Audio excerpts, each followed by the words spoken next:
Salut et bienvenue dans cette nouvelle vidéo de la série FAQ, qui est la série dans laquelle on répond à vos questions les plus régulières. Aujourd'hui, on va répondre à une question que m'a posée Loïc dans les commentaires d'une des dernières vidéos qu'on a publiées.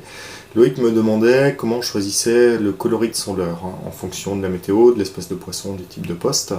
Donc c'est une très bonne question qu'on a assez régulièrement, à laquelle il n'est pas facile de répondre. Parce que bon, à la pêche, il y a des règles générales, mais il y a beaucoup d'exceptions, et le choix des coloris, c'est un choix qui n'est pas évident. Je vais essayer de vous expliquer pourquoi. J'ai pris un exemple. J'ai pris un leurre que j'aime beaucoup, qui est le B-Switcher 4.0 de ZipBait, qui est un crankbait, et j'ai pris donc deux coloris là qui sont opposés. Celui du haut qui est un coloris qui est très naturel, avec des bases de transparence, et celui-ci qui est un coloris beaucoup plus flashy. Donc il y a deux choses qu'il faut avoir en tête, c'est que soit on part sur un coloris, ce qu'on appelle un coloris incitatif, qui est flashy, qui va se repérer de loin, soit on essaie plutôt de jouer sur le côté naturel, en proposant un coloris qui ressemble à des poissons que le carnassier va rencontrer naturellement dans le milieu, et voilà, qui est un peu plus passe-partout. Alors comment on fait ce choix-là ? Il y a beaucoup de personnes, en fait, quand ils commencent la pêche au leurre, et même pas forcément des débutants, il y a beaucoup de pêcheurs au leurre en général, qui ont en tête une idée qui n'est pas forcément bonne et qu'il faut souvent se sortir de la tête, c'est de se dire qu'on va essayer de choisir le leurre qui se voit le plus.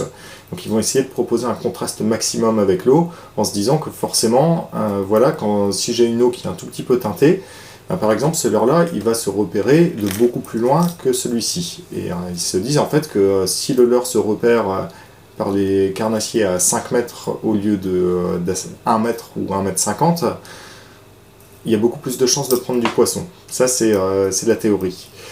Il faut savoir que le visuel, c'est un signal parmi d'autres. C'est loin d'être le seul, qu'il y a des vibrations qui vont rentrer en compte. Parfois, dans certains leurres, on a des billes. Dans ceux-là, il n'y en a pas, mais dans certains leurres, il y a des billes. Voilà, et il peut y avoir de l'attractant sur certains leurres. Là, c'est pas le cas non plus, mais sur des leurres souples, ça peut exister aussi. Donc la couleur, c'est un facteur parmi d'autres. Et même si on s'intéresse uniquement à ce facteur-là, parfois, il est préférable de solliciter moins de poissons, qu'il y ait moins de poissons qui voient votre leurre, et que quand ils le voient, ils voient quelque chose de naturel qui trouve normal d'attaquer. Un poisson qui voit quelque chose comme ça, alors déjà, il ne voit pas exactement les couleurs de la même façon que nous. Ça va être plus, on va dire, un peu comme des niveaux de gris, ce qu'il va voir. Donc, quelque chose qui nous paraît très flashy, lui, ça lui paraîtra peut-être pas aussi flashy qu'à nous. Dans tous les cas, celui-ci sera plus visible pour lui que celui-là. Alors s'il voit ce leurre-là de loin, qu'il arrive, qu'il s'en rapproche par curiosité ou parce qu'il a faim, quand il va arriver juste à côté, ça ne lui rappellera pas forcément quelque chose de naturel qu'il va avoir envie d'attaquer. Au contraire, celui-ci va être beaucoup plus naturel et peut-être qu'il intéressera moins de poissons qui le verront, mais que ceux qui vont s'en approcher voudront l'attaquer. Donc à ce moment-là, il vaut mieux solliciter moins de poissons, mais avoir des touches. Et il y a une dernière chose, c'est que sur les coloris, parfois, c'est vraiment très intéressant, surtout sur les coloris qui ont des bases un petit peu transparentes comme celui-là, de jouer sur la perte de vue qu'aura le carnassier par rapport au leurre. C'est-à-dire que s'il voit un leurre, que le leurre est un petit peu transparent, qui se confond un peu avec le milieu, qu'on fait une animation, donc le leurre on le fait évoluer un peu plus vite, et qu'il perd le leurre de vue parce qu'il n'est pas très visible, le poisson va le chercher, quand il va le revoir, il va s'en approcher à nouveau, s'il le repère de vue, s'il a envie de le manger, bah la fois d'après, quand il le reverra, il va l'attaquer. Ça, c'est quelque chose avec lequel on arrive souvent à provoquer des attaques. Et sur un leurre comme ça qui est beaucoup plus visible, bah souvent le poisson le verra beaucoup mieux, par contre il se contentera de le suivre par curiosité, et on ne jouera pas sur ce côté-là où le carnassier a peur de perdre sa proie, et sur lequel on peut jouer avec un coloris qui est beaucoup plus naturel et surtout avec des bases transparentes. Ça ne veut pas dire que ça c'est meilleur que ça, et c'est pas du tout le but de la vidéo de vous dire qu'il y a un type de coloris qui est meilleur qu'un autre. Les deux sont bons dans certaines conditions. Il y a des espèces de poissons qui sont un peu plus sensibles aux coloris flashy, d'autres qui sont moins sensibles, ça dépend, je ne vais pas faire le tour de tous les poissons. On va dire en eau douce, le brochet, on hésite un peu moins à l'attaquer avec des coloris fluo que certains autres poissons. Le cendre également, on peut l'attaquer assez facilement avec des coloris qui tranchent bien. En mer, ce sera plutôt le maigre ou le lieu qui vont être très sensibles à ce type de coloris-là. Au contraire, il y a d'autres poissons qui vont être beaucoup plus focalisés sur des cibles qui sont un peu naturelles. Mais bon, ça revient à ce que je disais en introduction, c'est la règle générale, il y a beaucoup d'exceptions. Voilà, ce qu'il faut avoir en tête, c'est que c'est intéressant d'avoir plusieurs coloris. Moi, je préfère vous conseiller d'avoir peu de leurres, mais de les avoir déclinés dans de nombreux coloris, parce que comme ça, vous allez pouvoir vous adapter en changeant de coloris.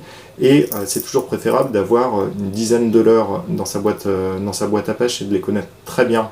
Et par contre, d'avoir des déclinaisons de coloris de ces leurres-là, que d'avoir 70 leurres, dont 50 qu'on a fait nager une fois et qu'on n'a pas forcément compris. Et voilà.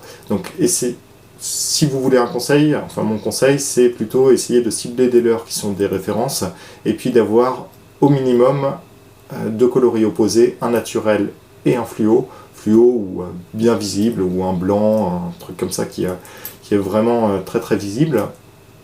Et puis essayez un jour où vous essayez un coloris, ne dites pas, voilà, là j'ai essayé de pêcher au Bass Switcher, j'ai pêché pendant un quart d'heure, j'ai pas eu une touche, c'est pas ça qui marche aujourd'hui.